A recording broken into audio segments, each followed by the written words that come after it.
आप जंगल में थे तो आप क्या करते थे? लाइब्रेरी में बैठते थे। पोर्नोग्राफी उसी चाह का अंजाम है। ज़मीन कितनी है, जानवर कितने हैं और स्त्रियां कितनी हैं। एक से एक मूर्खतापूर्ण तर्क आते हैं, बोलते हैं जीवन ऊर्जा का नाश हो रहा है, वीर्य नाश माने पौरुष का नाश।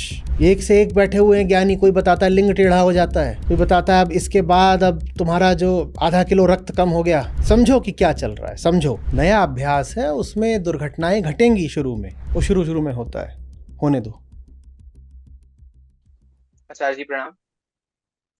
आपके मार्गदर्शन से जीवन में कई परिवर्तन आए हैं एंड सारे डायमेंशंस में प्रोग्रेस हो रही है, एकेडमिकली एंड सोशली भी। लाइक आपकी जब हम सब ने बुक्स पढ़ी थी, लाइक इशी just food to you and जो वीगनिज्म के बारे में आपके जो वीडियोस थे वो हम सब ने देखे थे। तो मैं और मेरे दोस्त लाइक वो बुक एंड करते करते ही वीगन हो गए थे। एंड कई बार लाइक हमारे मेरे दोस्तों से भी प्रश्न आता है कि लाइक जैसे आपकी बुक पढ़ते पढ़ते हम सब एंड में वीगन हो गए, बट ऐसा क्यों होता है कि लाइक कुछ डिस्ट्रैक्शंस, जैसे लाइक हम सब यूथ हैं तो कुछ डिस्ट्रैक्शंस होते हैं, लाइक जैसे अभी फिलहाल पोर्नोग्राफी है, ये सब है। लाइक पोर्नोग्राफी एंड सब से भी शरीर को सुख मिलता है, तो ऐसा क्यों है कि एक सुख को हम तुरंत छोड़ देते हैं और एक सुख को छोड़ना काफी मुश्किल हो जाता है? वो प्रकृति की ज्यादा गहरी मांग है ना। कहती है अपना शरीर बचा के रखो और अपने बाद बहुत सारे शरीर पैदा करके जाओ। अब अपना शरीर तो आप शुद्ध शाकाहारी होके भी बचा सकते हो, तो उसमें प्रकृति बहुत हो हल्ला नहीं करती, बहुत विरोध नहीं करती। कोई दूध और मांस वगैरह छोड़ दे तो प्रकृति उसमें कोई विरोध नहीं करने वाली। होगा भी तो 2-4 दिन आपको ऐसा लगेगा कि अरे दूध वाली चाय मिल जाती तो अच्छा रहता।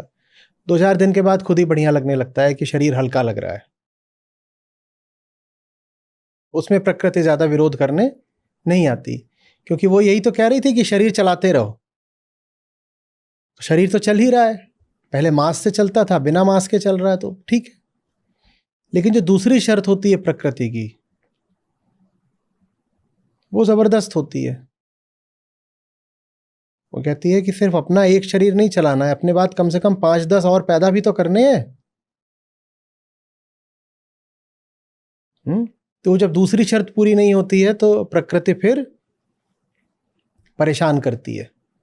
उसी परेशानी को आप डिस्ट्रैक्शन बोल रहे हो।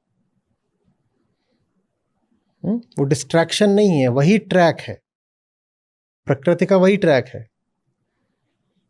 आप जंगल में थे तो आप क्या करते थे?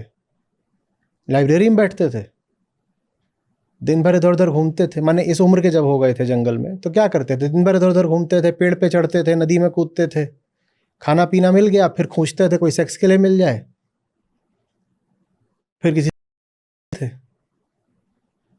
फिर जाते थे, कुछ खाने पीने को मिल गया, कभी मिला कभी नहीं मिला, किसी दिन बहुत सारा मिल गया। जब लगा कि अभी शरीर तगड़ा है और आज खाने पीने को भी अच्छा मिल गया है तो फिर खोजा कि सेक्स वैक्स हो जाए।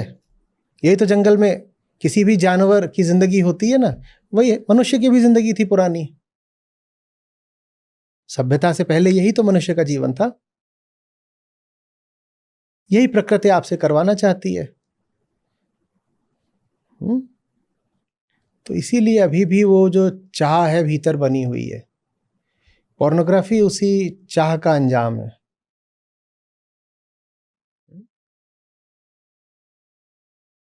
ऊपर ही हमारे संस्कार बदल गए हैं, भीतर भीतर हम अभी भी जंगल में हैं। क्योंकि अगर आप विकास की दृष्टि से देखो, इवोल्यूशनरी टाइम स्केल पर देखो, तो हम बस कल परसों तक जंगल में थे। मनुष्य ने खेती करनी सिर्फ 10,000 साल पहले शुरू करी है। मनुष्य ने व्यवस्थित चिंतन और विचार मात्र 5-6 हजार साल पहले शुरू करा है। तो हम बहुत नए हैं, व्यवस्था में, सभ्यता में बहुत नए हैं। और जंगली हम लाखों साल पुराने हैं। समझ रहे हो बात को? जंगल के हम लाखों साल के हैं और जंगल से बाहर अभी हम बस कल परसों आए हैं। तो जो भीतरी हमारे जैविक संस्कार हैं वो सब अभी भी किसके हैं? जंगल के हैं।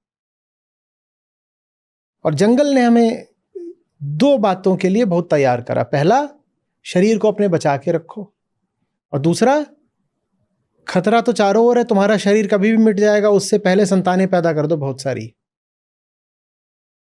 और वो भी जितनी महिलाओं के साथ हो सके उतनी अलग अलग महिलाओं के साथ, क्योंकि पता नहीं कौन सी महिला किस प्रकार की संतान पैदा करे। तो तुम अपना रिस्क डाइवर्सिफाई कर दो। जैसे स्टॉक मार्केट में होता है ना, थोड़ी पूंजी एक जगह लगाते हो, थोड़ी एक जगह लगाते हो, सारा पैसा एक ही शेयर में थोड़ी लगा देते हो, डाइवर्सिफाइड पोर्टफोलियो रखते हो ना। तो वैसे ही प्रकृति चाहती है कि तुम अपने वीर्य का भी डाइवर्सिफाइड पोर्टफोलियो रखो, कि थोड़ा इसको दे आए, थोड़ा उसको दे आए, थोड़ा उसको दे आए। अब पता नहीं कहाँ पे रिटर्न अच्छा आ जाए। तो ये सब पुरानी एक व्यवस्था है जो चल रही है, और वो चूंकि शरीर में बैठी हुई है, उसको भी बदलने में थोड़ा वक्त लगेगा।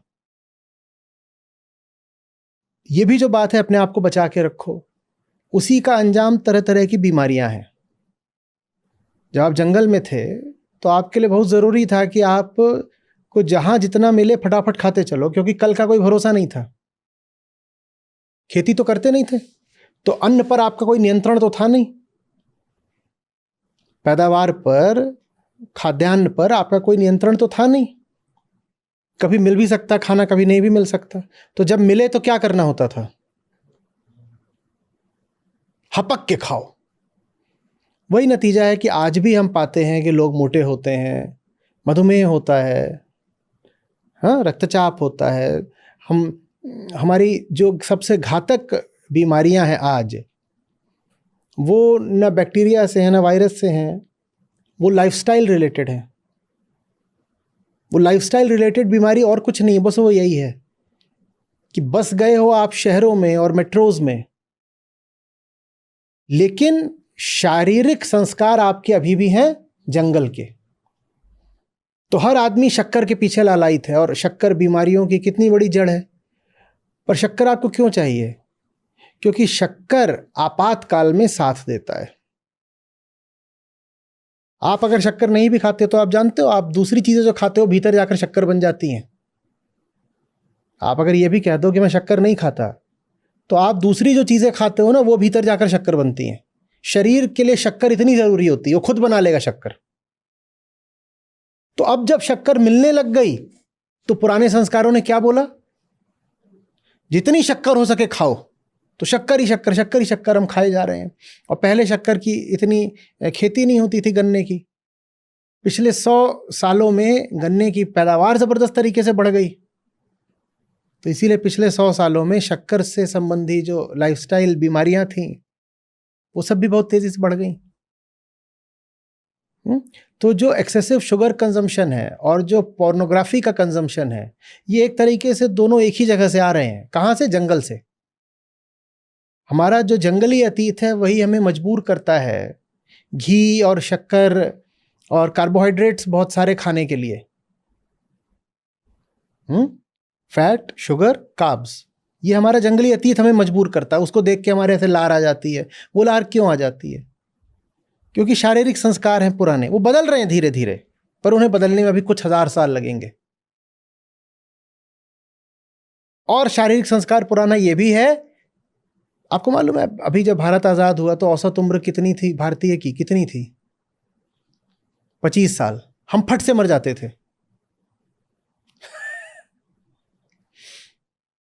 और जब भारत आजाद हुआ तब तक अमेरिका में, यूरोप में समृद्धि आ गई थी। पर अमेरिका, यूरोप में भी उससे आप 300-400 साल पीछे चले जाइए, 15वीं 16वीं शताब्दी में, तो वहां भी जो औसत उम्र थी वो बहुत कम थी। आदमी बहुत जल्दी जल्दी मरता था। और जंगल में तो न सिर्फ आपकी औसत उम्र बहुत कम होती थी, बल्कि जो चाइल्ड मोर्टेलिटी रेट था वो भी बहुत ज्यादा होता था। तो जंगल में कोई बच्चा पैदा हुआ है, वो कितने दिन जिएगा? कितने दिन जिएगा? कैसे जिएगा? न ठीक से खाने को, न पीने को, न वैक्सीन, न दवाई, न अनुकूल वातावरण। माँ को अपना ही भरोसा नहीं, वो इधर उधर दौड़ रही कि कहीं से कुछ खाना मिल जाए। कभी जंगली जानवरों ने हमला कर दिया, कभी कुछ हो गया, बच्चा कितने दिन जिएगा?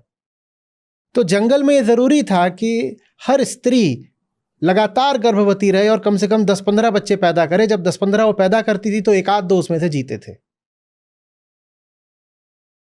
अब जंगल पीछे छूट गया, लेकिन वो चीज स्त्री के शरीर के भीतर बैठ गई है कि मुझे 15 बच्चे पैदा करने हैं। उसी चीज को आप पाते हो जिसको आप आज बोल देते हो जो फेमिनिन नेचर है। बहुत सारा जो फेमिनिन नेचर है वो और कुछ नहीं है, जंगल से जो हमने संस्कार ले रखे हैं शारीरिक, वही है बस। द अर्ज टूवर्ड्स मदरहुड, वो और कुछ नहीं है। और समाज भी जो बोलता रहता है ना महिलाओं को बच्चे पैदा करो बच्चे पैदा करो, वो चीज भी जंगल से आ रही है। क्योंकि तब सिर्फ एक स्त्री की बात नहीं थी, जो पूरा कबीला था उसका ही अस्तित्व संकट में पड़ जाता अगर महिलाएं कम बच्चे पैदा करती, कबीला ही मिट जाता। तो हम जंगल से बाहर आ गए, लेकिन जंगल हमसे बाहर अभी तक नहीं निकला है। तो इसीलिए हमारे बहुत जो केंद्रीय व्यवहार हैं उनमें अभी भी वो पशुता, वो जंगलीपन बरकरार है। चाहे वो खान पान की बात हो, चाहे वो हमारा सेक्सुअल बिहेवियर हो, या पोर्नोग्राफी की तरफ हमारा रुझान हो, वो सब कुछ वहीं से आ रहा है। और चाहे वो ये सब बातें हो कि साहब ज़मीन पे कब्जा कर लो, ज़मीन। आप देखोगे आदमी जितना पुराना होता है वो ज़मीन के लिए उतना लालायित रहता है। उसको आप बोलिए मेरे वर्चुअल एसेट्स हैं, उसको समझ में ही नहीं आता। आप किसी को बोलिए कि भाई मेरी एक वेबसाइट है, उस वेबसाइट का वैल्यूएशन इतना है, उसको समझ में नहीं आएगा। वो कहेगा ज़मीन दिखाओ, ज़मीन। क्योंकि जंगल में वर्चुअल एसेट नहीं चलता था, जंगल में क्या चलती थी? ज़मीन ही चलती थी। तो भूधन, पशुधन, स्त्री धन। ज़मीन कितनी है, जानवर कितने हैं और स्त्रियां कितनी हैं, इससे निर्धारित होता था कि तुम धनी कितने हो। किसी को दान भी दिया जाता था तो यही दान दिया जाता था, क्या? भूदान, गौदान या कन्यादान। क्योंकि यही चीजें थी दान देने लायक, दे दो। इन्हीं का मूल्य था अर्थव्यवस्था में, इन्हीं 3 चीजों का मूल्य था। जमीन का, क्योंकि उसमें बीज डालो तो अन्न उगता था। पशु, वो खेती के काम आते थे, या खेती के नहीं भी काम आए तो पकड़ लिया, उनसे दूध ले लिया, मांस ले लिया, चमड़ा ले लिया, बहुत कुछ सवारी कर ली। और कन्याएं, उनका भी यही था कि जैसे भूमि में बीज डालो तो उनमें पैदावार होती है, वैसे ही कन्याओं से भी पैदावार होती है।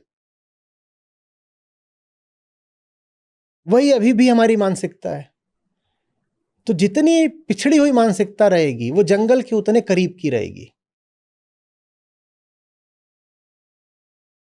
बात समझ रहे हो? जितनी पिछड़ी मानसिकता होती है वो जंगल के उतने निकट की होती है। और मुक्ति का अर्थ एक तरीके से यही होता है, स्वयं से मुक्ति, शरीर से मुक्ति। आंतरिक तल पर मुक्ति का अर्थ होता है स्वयं से मुक्ति, और बाहरी तल पर मुक्ति का अर्थ होता है समाज से, संसार से मुक्ति।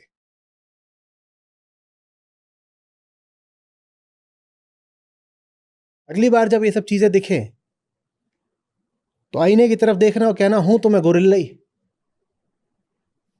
Nothing but the primitive urge to reproduce, वही बन जाती है पोर्नोग्राफी। उसके बाद तुम्हें देखनी है तो देख लेना। ये कोई नैतिक दायित्व तो नहीं है कि तुम्हें बंद ही कर देना है।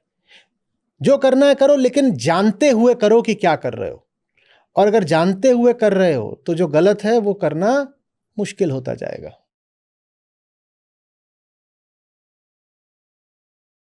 आ रही बात समझ?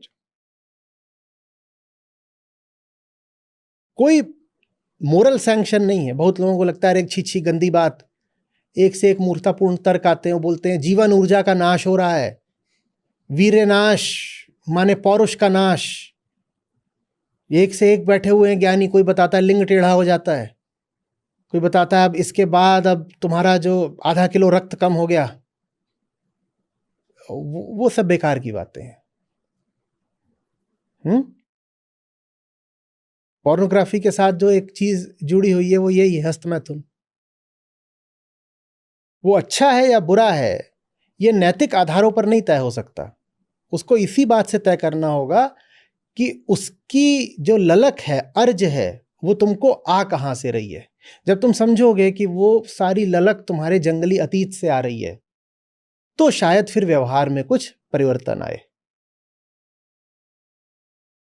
अन्यथा उस पर तुम नैतिक पहरे बैठाओ, उसका दमन करो, सेक्सुअल अर्ज का सप्रेशन करो, उससे बहुत लाभ होता नहीं है। समझना समाधान होता है, दबाना समाधान नहीं होता।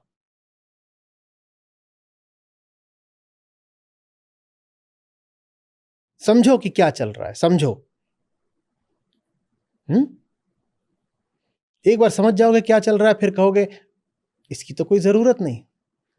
तो उसके बाद फिर व्यवहार परिवर्तित होता है। कैसे परिवर्तित होता है, परिवर्तित होकर क्या बन जाएगा, ये हमें जानने की जरूरत नहीं। बोध पर्याप्त है। मेरा काम है जानना, उसके बाद जो होगा स्वयमेव होगा। आचार्य जी, इसी से लेके एक छोटा सा प्रश्न और था। लाइक जैसे लाइक मेरे फ्रेंड्स पूछते हैं तो मैं उनको लाइक बताता हूँ कि जब थॉट्स ऐसे आ रहे हैं तो आप उन थॉट्स को ऑब्जर्व करो, उनको देखो। उनको देखने से ही आप उनके जब पास जाओगे तो आप उनसे दूर होते जाओगे। तो लाइक उनका तर्क ये आता है कि जब हम उनको उस थॉट्स को और देखते हैं तो लाइक हम उसमें और सबमर्ज्ड हो जाते हैं। होने दो, होने दो। नया अभ्यास है, उसमें दुर्घटनाएं घटेंगी शुरू में। बिल्कुल हुआ था। तो ये उन दिनों की बात है, बहुत पुरानी, 1 दशक से ज्यादा पुरानी बात है, जब संस्था में रविवार की छुट्टी हुआ करती थी। अब तो 30 दिन काम रहता है, कभी छुट्टी ऐसा कोई शब्द ही नहीं है हमारे यहाँ। पर कभी ऐसा होता था कि रविवार को हम काम नहीं करते थे। हम माने मैं करता था, लोग नहीं करते। तो मैं तो अपना बैठा कर रहा था। 2 देवियां थी हमारे यहाँ, उनकी छुट्टी थी, तो वो दोपहर में आ गई तुनकी हुई दोनों। बोली छुट्टी तो आपने दे दी है, ये तो बताइए छुट्टी का करना क्या है। 6 दिन तो क्या करना है क्या नहीं करना है वो सब आपके केंद्र में रखकर होता है। अभी रविवार हमसे बर्दाश्त नहीं होता, खाली छोड़ दिया है, करने में कुछ है नहीं। आपने सिखा दिया है कि जीवन में लगातार सही उद्देश्य के लिए काम करो, तो रविवार क्या जीवन से बाहर है? रविवार को भी कुछ काम बता दीजिए फिर। मैंने कहा ये अजीब बात है, लोग छुट्टियां मांगने आते हैं, इनको मिली हुई है, ये आई हैं कि नहीं छुट्टी नहीं चाहिए, कुछ काम दे दो। मैंने कहा काम तो नहीं दूंगा। तो मैंने उन्हें काम दिया, थोड़ा मनोरंजन वाला। मैंने कहा जाओ मॉल जाओ और वहां पर 2-3 घंटे ऑब्जर्वेशन करना और देखना कि वहां पर कौन कौन सी वृत्तियां दिखाई दे रही हैं। पूरा जो वहां पर लोगों का व्यवहार है, खरीदारी में, खान पान में, जो भी है वो पूरा देख के आना। तो दोपहर में आई थी, चली गई। ये शाम को आई 7-8 बजे वापस। 3 बैग इधर खरीदारी के लटका रखे हैं, 3 इधर लटका रखे हैं दोनों ने, और ले आकर के केबिन में खड़ी हो गई, हमने ये खरीदा। मैं कहा ये क्या कर लिया? बोली कुछ नहीं, गए थे, लोगों को ऑब्जर्व कर रहे थे, हमें लगा हम भी कर लेते हैं शॉपिंग। सब शॉपिंग कर रहे हैं तो उन्हें हम ऑब्जर्व क्या करते रहे, हमने भी कर डाली शॉपिंग। तो ये होता है। इसीलिए अवलोकन में ये ध्यान रखना होता है कि देखने गए हो, भोगने नहीं गए हो। वरना देखी जा रही वस्तु भोग का आसानी से विषय बन सकती है। अपने ऊपर इतनी कड़ाई रखनी होती है कि भाई क्या कर रहे हो, देखना है, भोगना थोड़ी है। वो शुरू शुरू में होता है, होने दो। एक आध बार हो जाएगा, फिर दिख जाएगा कि ऐसी गड़बड़ की आशंका रहती है, आगे संभावना कम हो जाएगी।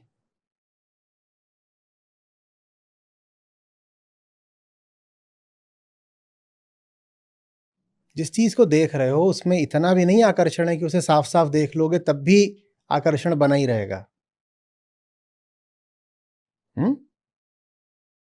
और मैं फिर कह रहा हूं, मैं किसी नैतिक आधार पर हाँ या ना नहीं बता रहा हूं पोर्नोग्राफी को। मैं कह रहा हूं समझ लो कि तुम्हारी कोई भी वृत्ति, कोई भी व्यवहार कहां से आता है। उसके बाद भी अगर आता है, उसके बाद उसकी कोई उपयोगिता है, आमतौर पर जिस चीज को समझ जाओ वो चीज अपना आकर्षण खो देती है। जिसको जानते ही नहीं हो ना, उसको ही बहुत अधिक महत्व और सम्मान और इज्जत, कीमत देते रहते हो। जिसको जानने लग जाओ उसको फिर सम्यक स्थान देते हो कि इतनी ही इसकी कीमत है, इतनी ही इसको मैं जगह दूंगा, इससे ज्यादा इसको जगह नहीं दे सकता।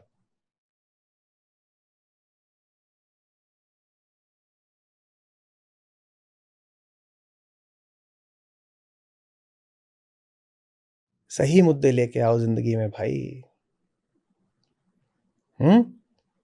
इन चीजों की बात करने के लिए वक्त नहीं बचेगा। फिर ये चीजें वैसी हो जाएंगी, तुम्हें अटपटा लगेगा कि मैं आचार्य से क्या पूछूं, आचार्य जी मेरा एक मोजा खो गया। अब जो बचा हुआ है वो बहुत लोनली अनुभव कर रहा है, उसका जोड़ा टूट गया। ये कोई पूछने वाली बात है? इसी स्तर का सवाल है ये कि पोर्नोग्राफी और मास्टरबेशन और ये सब, और ऐसे सवाल दसियों बार आ चुके हैं।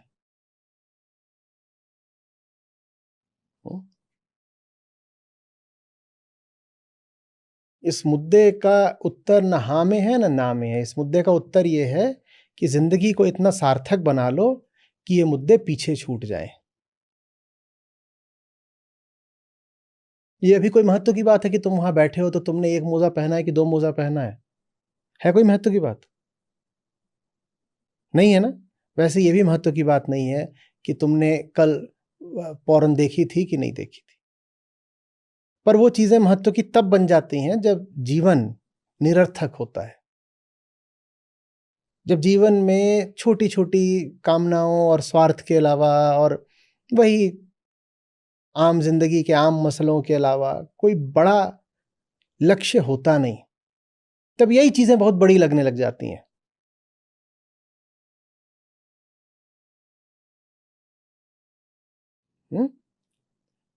आचार्य जी मेरी नाक बहती है, मैं क्या करूं? ये कोई पूछने का सवाल है? नाक बहती है मैं क्या करूं? पोंछ लो।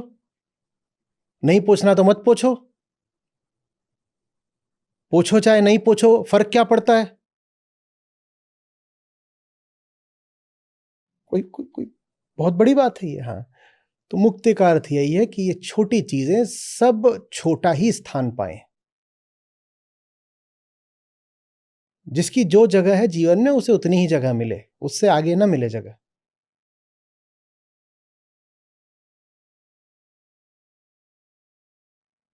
आपको कोई आपका आदर्श पुरुष मिले तो आप उससे पूछोगे क्या कि सर आप पॉर्न देखते हो कि नहीं? बोलो। 10 लोगों की सूची बना लो जिनको तुम आदर्श मानते हो, महापुरुष जैसा, और मान लो कि तुमको मिल गए, तो उनसे तुम ये पूछोगे कि आप पॉर्न देखते थे कि नहीं देखते थे? ये सवाल पूछना ही बचकानी बात है, बहुत छोटा सवाल है ये। उनके जीवन में और कुछ है जो बहुत ऊंचा और बहुत महत्वपूर्ण है। आप ये उन दूसरे मुद्दों की बात करोगे ना, आप या पॉर्न पूछोगे उनसे। वैसे ही अपना जीवन बना लो कि ये मुद्दा जिंदगी में बहुत छोटा हो जाए। जब जिंदगी छोटी होती है तो छोटे मुद्दे भी बड़े हो जाते हैं। जिंदगी इतनी बड़ी कर लो कि इस तरह के मुद्दे बिल्कुल छोटे हो जाएं।